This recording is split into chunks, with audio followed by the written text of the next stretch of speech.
complaints about religion is how divisive it is. And it's incredibly ironic to me that when I was trying to recruit people to be a part of this show or this series, the number one answer that they were giving me was that they were skeptical. Why was it part of a quasi-Christian organization? Why were Christians having atheists on? They didn't believe me that I was genuinely an atheist, and they didn't want to be a part of what could potentially be, I guess, a Christian show that would be the, showing atheists in a negative light. Or I don't know. It's hard to describe even because they were skeptical. They were nervous about joining us, thinking that there should be a line, I guess, between atheists and theists in the way that in how we associate and when we do our shows, and that the only way that we can possibly come together is in the format of a debate, never a discussion on a topic that we may mutually agree on. And I find it incredibly ironic that people who talk about the divisiveness of religion are intentionally dividing themselves from religious people in that respect. Well, I think that there's, in here you're nagging about some of the problem with atheists, and here I'm going to defend them, and you're the atheist, and I'm not. But anyhow, um, I think that many atheists have been sucked into situations where they didn't realize what was going to happen, and they found themselves kind of, you know, taken by surprise or whatever, put in an awkward situation. The other thing is that, in all honesty, many theists, um, they, since they already have what I would consider an unreasonable view of God, not just a view of God, they've already accepted a great deal of unreasonableness in the way they think and the way they talk. And sometimes, I mean, when you saw David Silverman, I think one of the most expressive things he had to say on the last show he was on was when he laid his head down on the desk and had nothing to say. I mean, it was a beautiful expression. But so I would imagine that they would have to see this in action before they could realize, are you sure this is what you're saying it is? Because it sounds, I mean, where have you ever heard of this before? I'm sure it's been done, no doubt. I mean, I can't imagine we're just the only people who've done it, but it's really not that common. No, I mean, frankly, when I was asked to be part of the new cover, even when I was asked to just be interviewed on the first show, I had to note how unusual it was to be invited on a non or in a non-adversarial way. It seems like the communities that are within theism and between theism and atheism are all so concerned about in-group discussion. They all want to have conversations about themselves with themselves and about the other groups with themselves. But it's very difficult to get people to come together to talk about each other with each other. Mhm. Yeah, don't you think though that that all human beings, I mean, let's face it, we're vulnerable creatures. We we know what it is to be burned in certain situations, and that depending on who we are, we have to find ways of making that workable. And this is true in every area of life. When it comes to accounting, for example, I was talking with somebody else the other day about how when I was an office manager, we had to make sure that all the money that ever went through the place, that there were always at least two people who knew where the money was, knew what that money was doing there, even if one of them was not a person who was responsible for it. That that just for appropriate accountability, that there are always two people involved in every transaction. When it comes to science, this is the reason for peer review, because by having this accountability. So in some uh, circles of life, we've actually developed ways of working around the risks and the vulnerabilities. We've set up standards and procedures and all that. And really, it is to get around the potential harm that human beings can be to each other. But when it comes to religion, uh, there tends to be this we're championing the cause. And something I noticed is this: if I could be so unkind as to say that I found Eric Hovind to be a very delightful fellow. I found Cy to be a very difficult person. But what is it that makes Eric like Cy so much? It's because they agree on the foundation of what they believe in.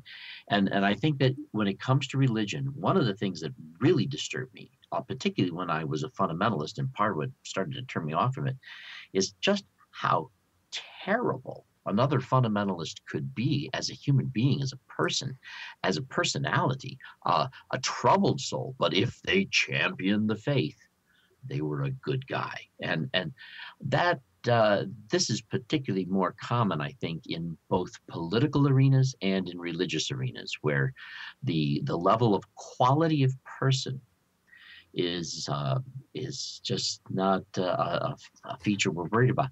But when we have atheists and theists talking and various different people getting together, this is not ever going to work, because we can't, I mean, it's not going to work if we're not going to have mutual respect, genuine admiration for each other. And to really work with that is going to require that we deal with each other on a basis other than the fact that we agree about everything.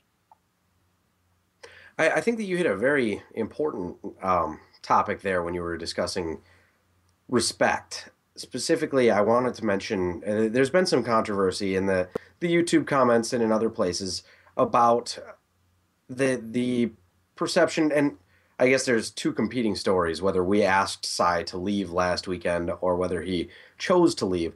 And frankly, it doesn't matter to that extent. But in the end, Cy was not being respectful of the conversation.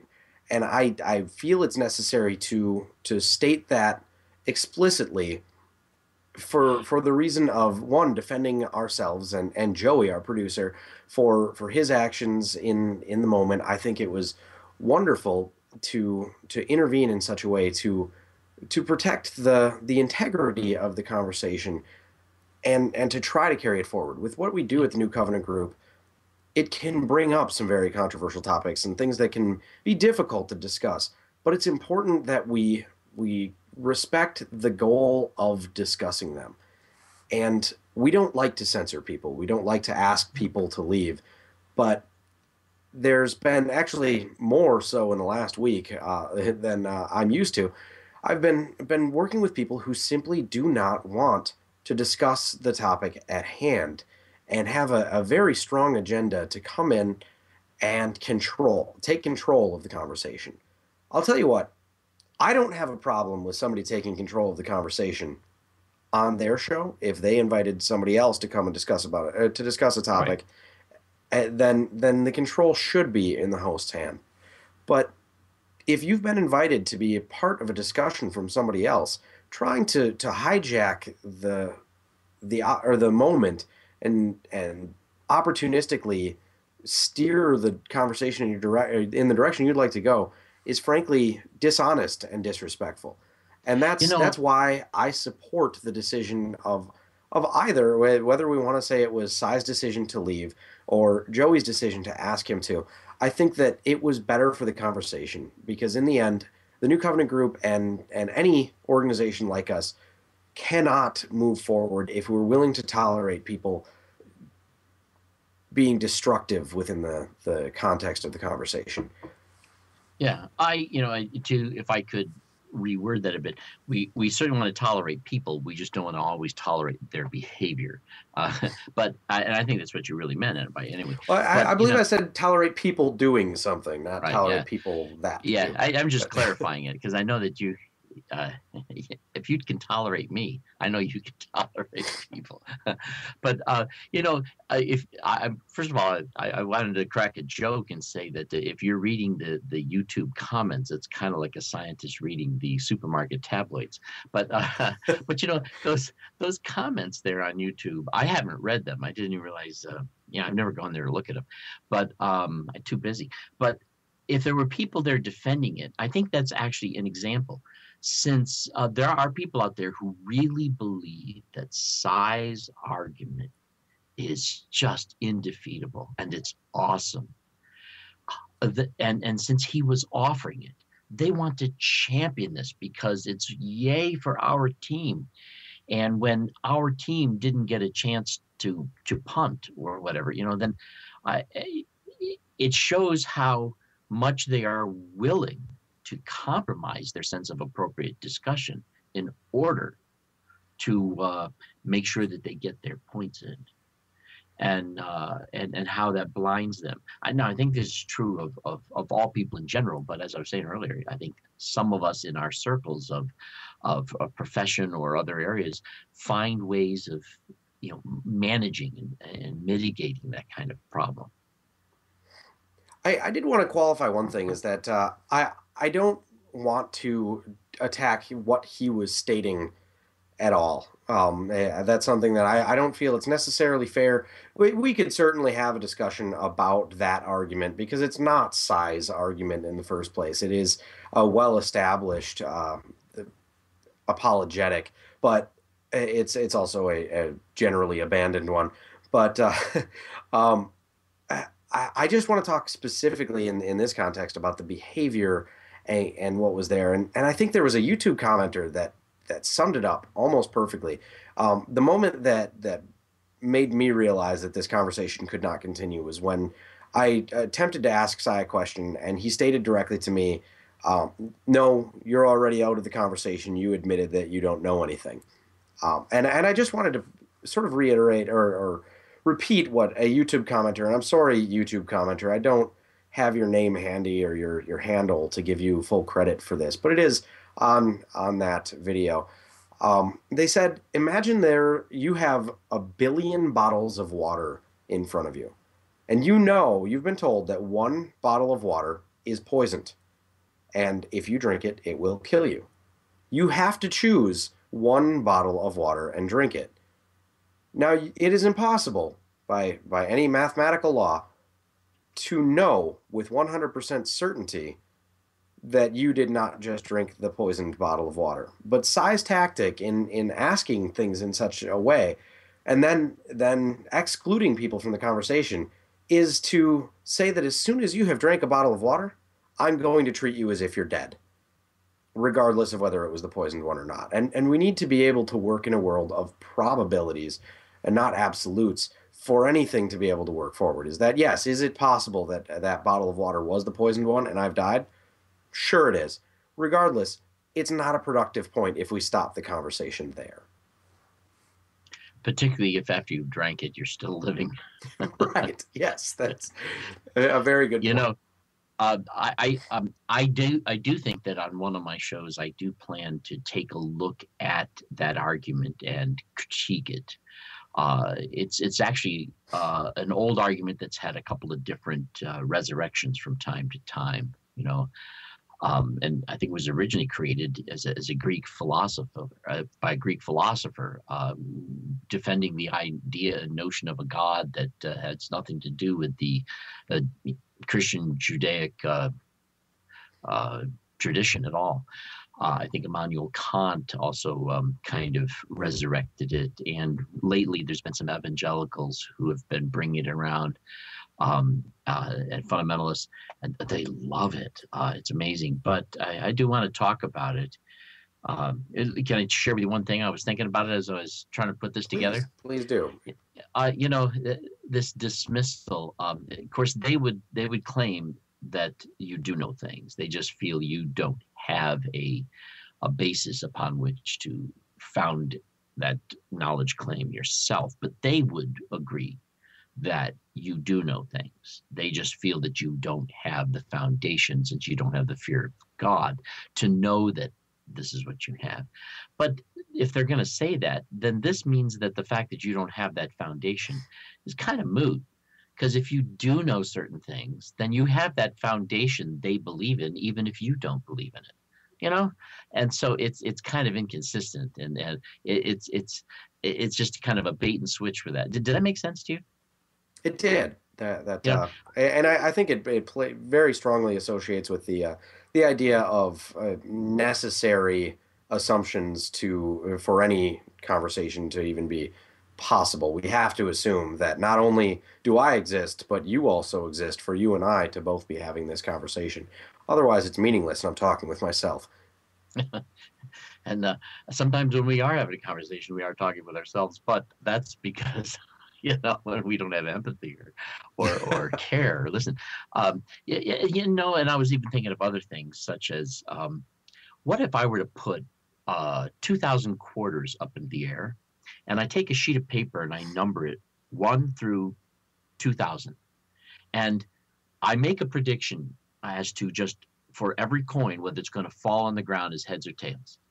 I think we could all agree that there's just no way I could know with any kind of certainty what which coins will be heads and which coins will be tails. And let's say of all 2,000 coins, every single one of them is labeled with a number 1 through 2,000. What is the probability that I would be wrong about everything, even when guessing about something I actually really don't know anything about prior to them being dropped? How many Uh, times would they have to fall to the floor in my lifetime before I was actually wrong on every single one of the 2,000 coins? What's the probability of that?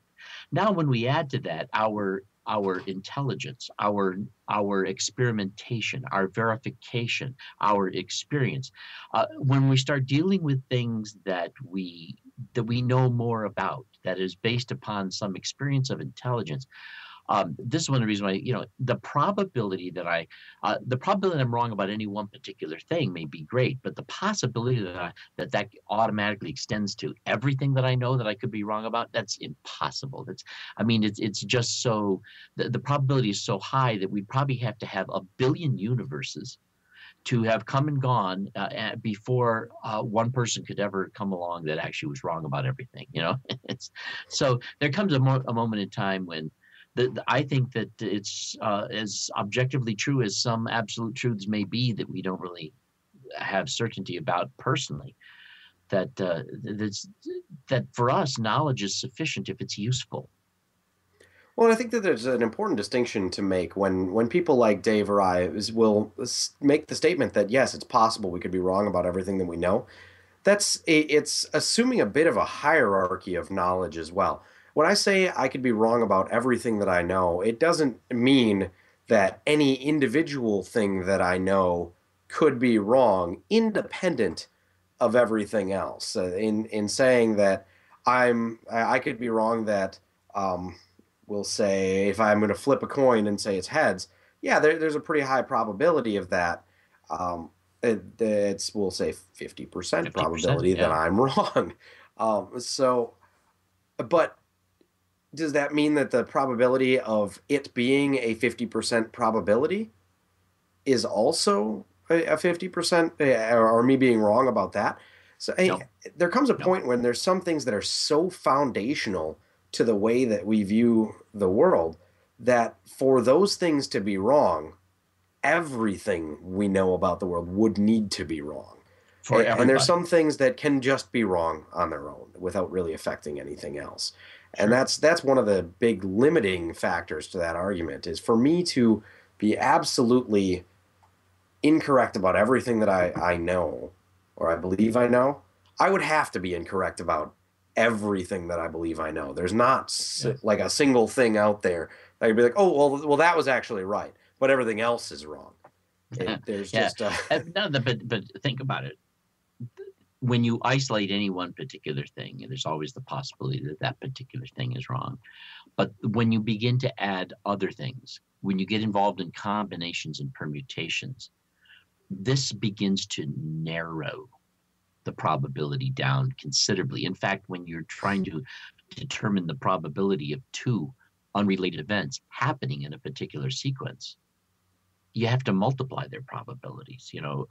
So I mean, we're getting to a probability that is incredibly high for people who put forth an excellent effort to, scholarship moves forward. One of the reasons why it does move forward is because although from time to time things will radically change the field of study, we're making great progress in so many different fields because of the fact that it's not really likely or even possible or probable that we could be just that far off, even though each individual thing so what I'm saying is that when you look at things individually, you're dealing with a different probability than when you're looking at the entire bucket.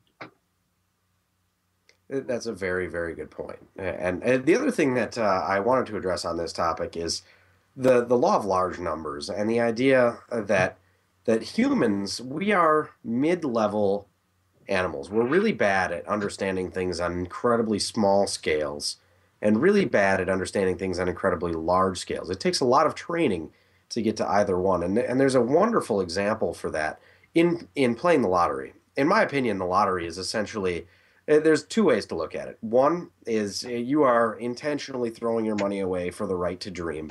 And if that's the way that you're planning on playing or that you're using the lottery, that's great. The other one is it's a stupidity tax. It's a tax on people who don't understand statistics.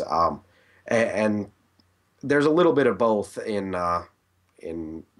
all of the people or potential for either in all the people who play the lottery. But in the lottery, I forget the exact statistics, but I think it's about 1 in 500 million or something, or 140 million for this, we'll say the Powerball winner. And that's a really unlikely number. If you were to buy a lottery ticket for every day of your life, you're still unlikely to win based Oh on yeah. that number. Yeah. However, if we consider the probability, if every person were to buy a lottery ticket every day of their life and nobody ever won, that would be significantly less probable than that happening. So if there's a 1 in, we'll say 140 million chance of some or any individual winning and 280 million people buy a ticket, it's pretty Yeah. likely that we're going to have I think I'm doing this. We're going to have 2 winners in this. Every Maybe day. 3, Yeah. maybe 5, maybe 0. But that's the way that statistics work. It's not that every individual chance is so unlikely that nobody can possibly win. If you repeat the practice or the trial enough times, eventually your probability of it not happening becomes astronomically low. Just like that Possibly. billion Yeah. bottles of water.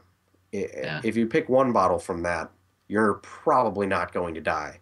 If you pick 999,999 of them, you're pretty likely to die. Yeah. Because the probability goes up every time there's one less bottle to work with. But Right. yeah. So I think that's all I wanted to say on that topic. Do you have anything else you wanted to add to?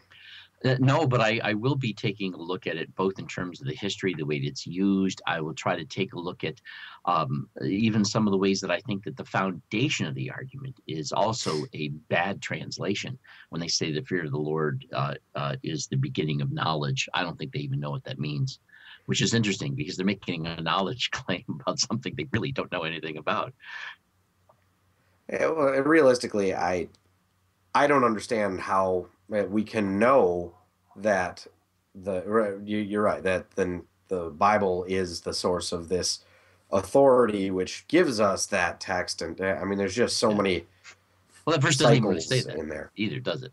When it says the fear of the Lord is the beginning of knowledge, what does the fear of the Lord really mean?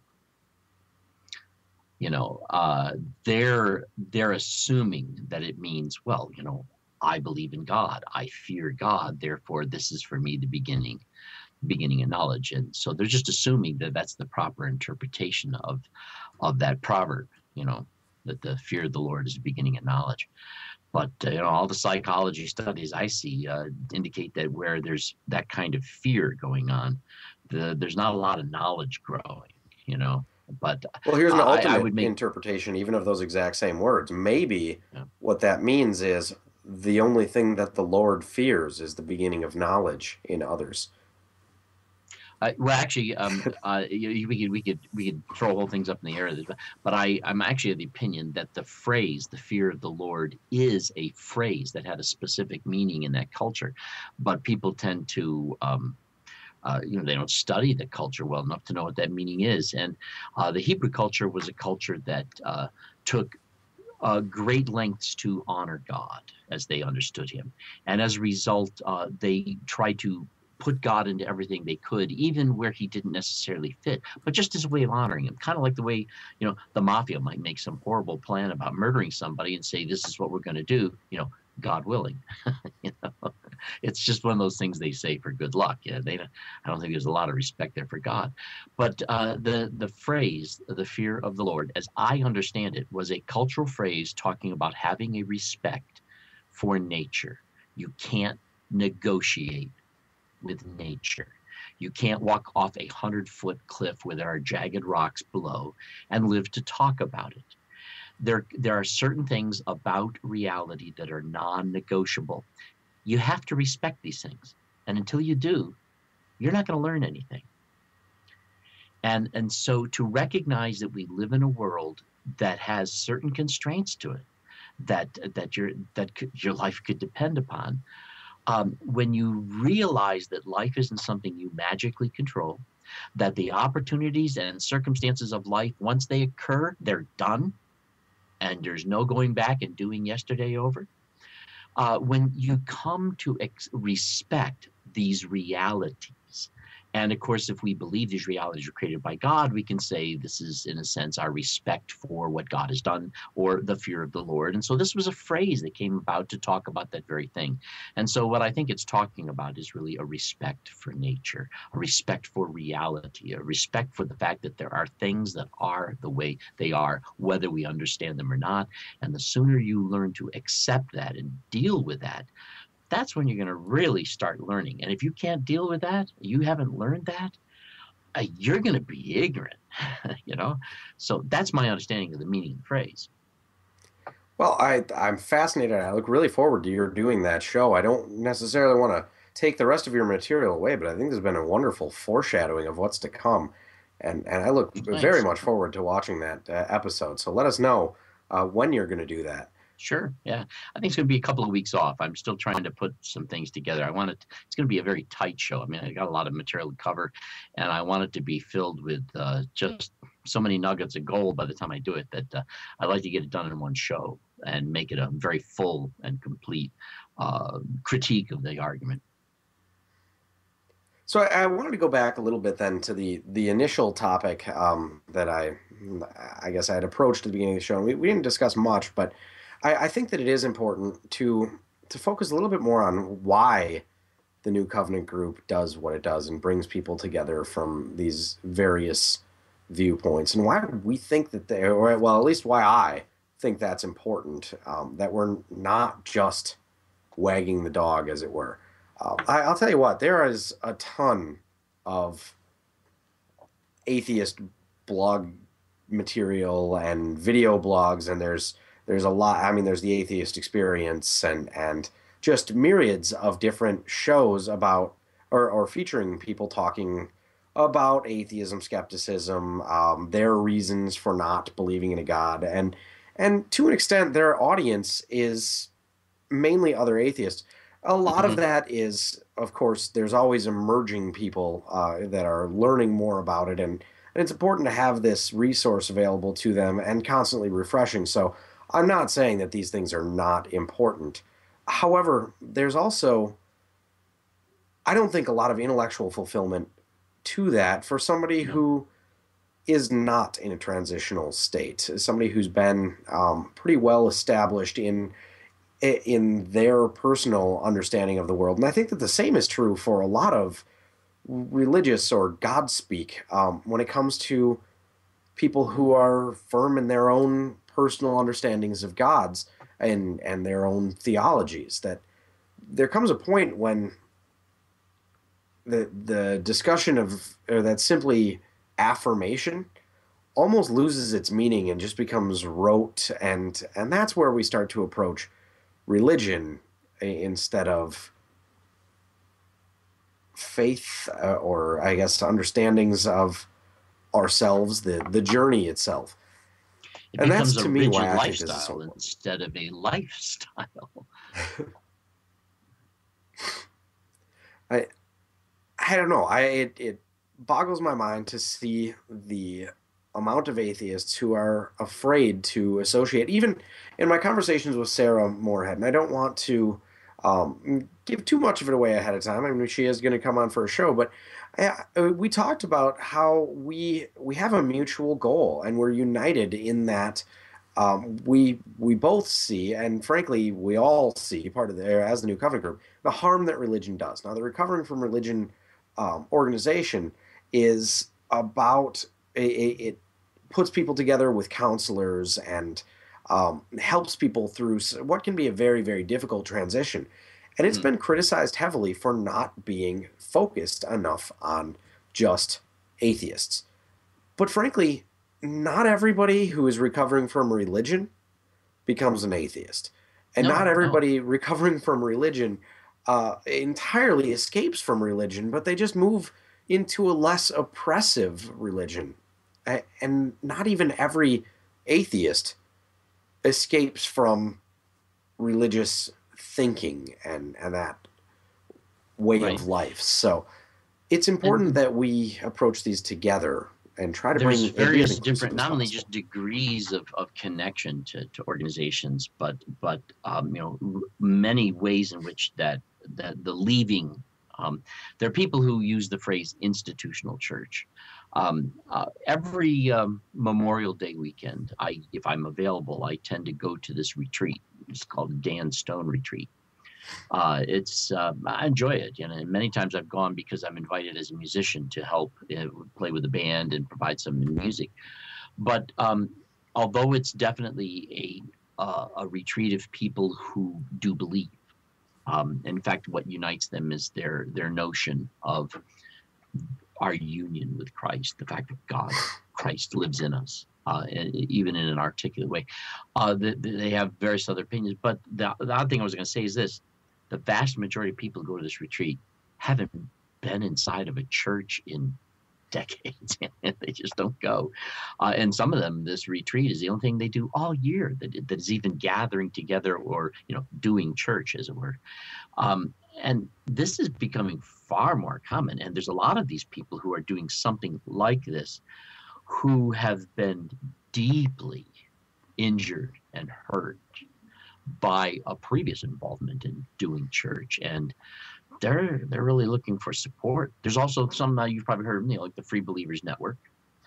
These are people, who really are trying to say that it was never intended that we were to become an institution, and so they're trying to restore Christianity, as it were, to what they call its native habitat, which is just people. So I when I talked to Sarah myself, it was really a note to note back and forth in messages. But the tremendous group, and I'll tell you, there are a ton of people out there these days who are really recovering from some horrific, abusive injuries that they've experienced in these churches. It's really sad. It's interesting to me. I because of what I do, read stories and am occasionally contacted by people who are going through that transition. Specifically, in the atheist community, the term adopted by the homosexual community has also, or the LGBTQ community, has been very strongly adopted by us as well. The coming out as an atheist. It's something that it's pretty easy to hide over Hmm. time, and a lot of people do. But that is a serious risk that people take in the way. But it's not exclusive to atheists. It's something that we atheists like to think that we're an incredibly persecuted class because of that, and we are. But we're not the only ones that are being persecuted. And frankly, there is a ton of persecution for depending on the religiosity of the family or the community, for sometimes a Catholic to become a Lutheran, or Oh yeah. for a Methodist to become a Presbyterian. It's not exclusive to losing your faith completely. As a matter of fact, I find, excuse me, I find sometimes there's just as harsh of consequences, or even harsher, for going to the most similar rival religion, if you will. Oh yeah, yeah, right. To go from So it's say not Catholicism something. to say Eastern Orthodox, um, although they're not really as similar as say maybe Catholicism and Episcopalianism. Some of them can be just so unkind. Uh, but that's people. It's terrible. I think that also demonstrates how genuinely insecure people are in their faith. Well, and I think that it's a nice nuance to make to bring up a former guest that we had. Augustin Anastacio was part of a network that helps deconverted Jehovah's Witnesses. Now, very Right, few of them, his network is still a Christian network, and I imagine most of the people he's working with are not atheists. These are just people who right. were Jehovah's Witnesses and are now part of a different Christian sect or denomination. So this is not, it's odd to me and ironic a little bit how we have Sarah Moorhead and August Anastacio who have extremely similar or organizations, Mhm. and yet their focus is a little bit more nuanced as far as what their target audience is. And frankly, I think that a lot of people would treat them as if they're incredibly different, but realistically, the goal is the same. It's just like the Freedom from Religion Foundation is a an organization for the separation of church and state that John. Um, and now I'm drawing a blank on his last name. Our guest before Dave Silverman. Um, excuse me, I apologize. Yeah. Kiefer, Jonathan Kiefer. Keep- Um, was he mentioned, but there's also Americans United, which is a Christian organization for the separation of church and state. mhm. So these things we end up dividing each other, and I think that what's important about the New Covenant group and what we do and what my goal is to stop that division. To say yes, it's Right. important that we do these things on our own and to help people who can easily come together, but it's also extremely Can, important to bring can people I together can I say who something can't. here that I find particularly pertinent? I remember when I was back in when I was going to SUNY Binghamton, and I took a number of classes in the sociology department as well as the psychology department. I was in a multidisciplinary track there, but I remember listening to some of the sociology professors talking about some of the inequalities that existed in America and one of the things that they wanted to do about it. And it often struck me as odd that they would identify an abuse, but that they wouldn't want to actually stop the abuse. They think they do. What they want to do is they want to stop the people from being in a position where that abuse can happen. And I got to tell you, I don't think that's possible. I think you can do that without abusing people. And I find it strange that we don't accept full responsibility that abuse is abuse. If people have, if people are, for example, I would argue if people are doing church abusively, even though I don't really have any interest in the institution of church, I don't think we need to stop people from having churches. I think we have to just stop them from being abusive and bring that to mind. An example is, in this concept of separation of church and state, for example, supposedly in the Constitution, we have a compromise of that, where Congress can't pass any law respecting an establishment of religion, nor can they infringe on the free exercise of it. Basically, what that means is this: Congress cannot write a law that makes a religious human sacrifice illegal. They can't do that, and they shouldn't. And guess what? They don't have to. All they have to do is come up with a law that says you can't murder people, and that's good Right. enough, you know. Well, and So there's what's called the Lemon test associated with that. It yeah, was a lawsuit by a person named Lemon that as long as a law has a valid secular reason, it can still be a law because every oh yeah, law, if we were to rule out anything with any religious connection, it's impossible. To you not won't have a do law it. that's somehow Yeah, supported you, or decried by religion. Before we close out the show, we are out of time, but I did want to say we have a few viewer comments here that cover our conversation about Psy, and I just want to read them out because I think that they're very helpful and frankly they're touching to me because of what they're being said. So thank you, viewer, for this or viewers. I'm not sure if this is multiple or single, but it says I think that the atheists in the conversation admitted that they could be wrong about everything, or when they did. They showed a great deal of trust in the participants of the conversation by being honest and bearing their weaknesses as human beings. When Psy did what he did, he betrayed that trust. It was a pitifully low blow, and he completely lost my respect. The next comment is educated people tend to be honest, and stupid people who are lazy to take the time and to take the time and effort to become educated can always use arguments that appear clever, that will make honest people appear stupid to the uneducated masses, who simply want to believe in what the stupid person claims to represent. There's no respect in That's it. true. That's true. That's so true. And the last comment is this one speaks very strongly to the topic at hand today as well. The New Covenant group is not about one person being smarter or more clever than the other and winning some debate through entrapping tactics.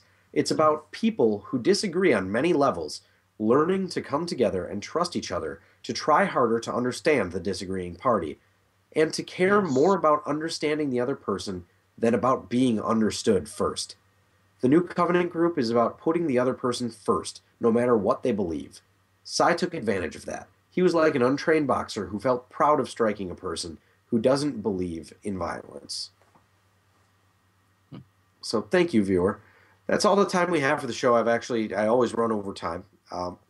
So thank you for joining us, Bob. And viewers, stick around for the Unconventional Pastor up next. And join us again next week for Inspiring Honesty with myself, Dave Silverman, and possibly Bob Graves for a portion of it. Thank you. Yeah.